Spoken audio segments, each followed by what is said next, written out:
Hello YouTube, wanted to do another quick update on some small EDC tools. So I've done a review on the Swiss Army Manager already.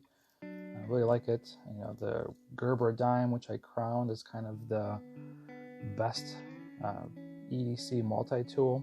And recently picked up two more I want to talk about. So this is a Swiss Army Classic, very similar to this, and I only got this. I really had no plans or interest in really getting this one. It just popped up on sale on Amazon, so I figured, what the hell, let's give it a whirl. But it's obviously it's a little bit smaller than the Manager. It looks like it's about half the thickness or so. And obviously with that you get half the tools, so all you get here is a blade, a file, and scissors. Get them out. There we go, scissors, and then you get your typical tweezers and toothpick. So, pretty basic, I think, for its size. But I still prefer the Manager. You get the blade, you get this multi-function tool, which to me is, just more useful than that, because you get the screwdriver, bottle opener, things like a wire stripper, and then you also get file, which again, I don't know, I'm not a big fan of these files, and then scissors, and then of course you get the tweezers, but then you get the pen instead of the toothpick, which I think is a great trade. So overall, I would hands down take this Manager over the Classic. The size isn't too much of a difference. It is obviously thinner, so this probably makes maybe a little bit of a better keychain accessory, although this one isn't too bad. It's a little thicker, but weight wise it's pretty minimal, so you kind of see a side-by-side look. It is a little bit thicker, but I think for a keychain this probably might be a little bit better given how slim it is. The only thing I wish these files were a little better. So give you an example. Like, I love this file. Now this is a file. I wish this was that. You get two different types of patterns here. You also get a file here, so you can use it to cut, metal.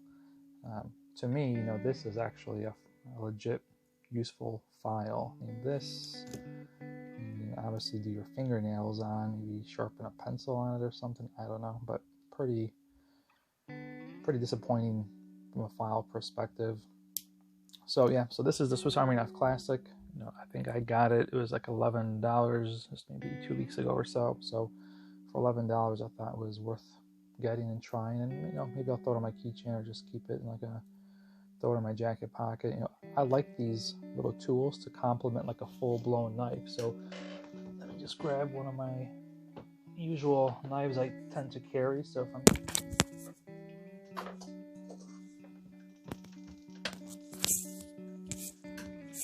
if I'm carrying something like, just like a regular EDC knife, this is a great thing to kind of just, particularly, these are good too, but this was always something I would kind of pair with it, because it's a little heavy, but it's pretty small, so it makes it kind of a great pairing. But also recently picked up is the Leatherman Squirt. Now this is something I've wanted to try for a real long time, but they're kind of pricey. I mean, they're what, $40 I think. Yeah, they're $40. So you're like $10-20 away from like a bigger tool. So, and then this is like $20, but these come on sale for $16 a lot, and these seldom go on sale. So this is less than half. So I've actually bought a couple of these, and when they drop to like $16, just because I think these are really cool tools. So I could never justify getting one of these until I finally came across on Amazon. They had a used, like new condition for, I think I paid like $22 or something like that. So for $22, I'm like, let's give it a shot. So that's kind of how I got this one, and it's in like new condition and really had no signs of use.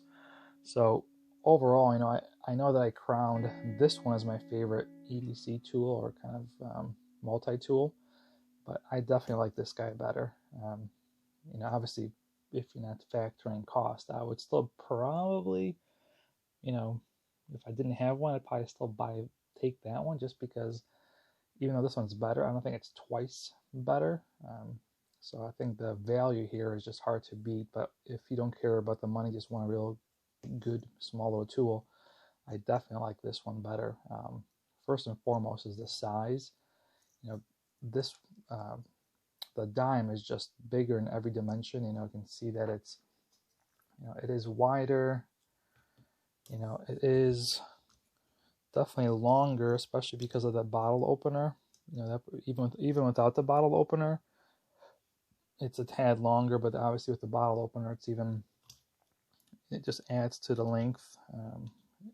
Thickness wise, you know, I think about the same in thickness. So dimension wise, this one is just way more pocket friendly. It's lighter, more compact. It's just a really, really easy item to carry. Now, on a tool, from a tool perspective, I also like the tools on this better. So the knife, you know, knives are the same. They both have a, you know, same kind of blades. I mean, I don't think there's one advantage to the other in terms of a knife. What this really, I think, excels in is the file. Like, I love these files. They're good for, like, if to cut something or actually use it to file something. I mean, the Gerber as a kind of an embarrassment for a file. I mean, this is worthless. I mean, they should have just made this one big file and gotten rid of the I mean, like, I don't get why you need this and that. I mean, a large file would have been way better than having this small little screwdriver. So tool-wise, I think that's the biggest advantage with the Gerber is that full-size file. I love that. Scissors-wise, you know, I think they're both pretty comparable. You know, they cut the same. You know, I don't see much of a, gosh, where the hell are the scissors in this one? I don't see anything better or worse between one or the other when it comes to scissors, if I can get it out. There we go. So scissors are the same. They both kind of have a very similar spring setup. They use that kind of torsion bar type of spring, which I think is better than the Swiss Army knife type of scissors, which, again, I haven't had an issue with, but I can see it being an issue, that the spring kind of can get knocked out if you're not careful. What else we got here? So this one then, from on its smaller side, you have a screwdriver and a bottle opener and another screwdriver. So just feel that the Gerber gives you a better selection of tools, because this is kind of what you lose out. So basically this one gives you that box opener in exchange or in place of a file. And this box opener, don't get me wrong, it is pretty cool, it does work, but, you know, I don't know if you need to dedicate a full-size tool just to that. So yeah, I thought that was a kind of a disappointment. I mean, I can just use a blade to open the box too, and granted this is a little easier, you can just go but again, so tool-wise, I feel like the tools on this guy are better. The form factor on this is better, lighter. I mean, all around, this one is just a winner. All day long, I would take, you know, 4 or 5 of these before I needed one of these. But then price comes into it, and that's where I feel like the Gerber dime, despite its, you know, shortcomings, it's just a better value, which is why I actually have 3 of these guys. But I wanted to try it just to see what it's like. So both are great items. Highly recommend them. Obviously, these are lighter, especially this one, but I think from like a multi-tool carry, I mean, these just give you way more functionality than these knives do. I think they're good to have thrown on a keychain or something, or in the office, but I typically always like to try to, if I have the pants that allow it for pocket-wise, but I usually carry like a larger knife and then put one of these in the pocket with it. So, but yeah. So just a quick video on the Leatherman Squirt and how it compares to the dime. Obviously, this is my favorite mini tool, but you know, you can make your own decision in terms of cost if that's a factor for you. All right, guys, that's it for that one. Thanks for watching.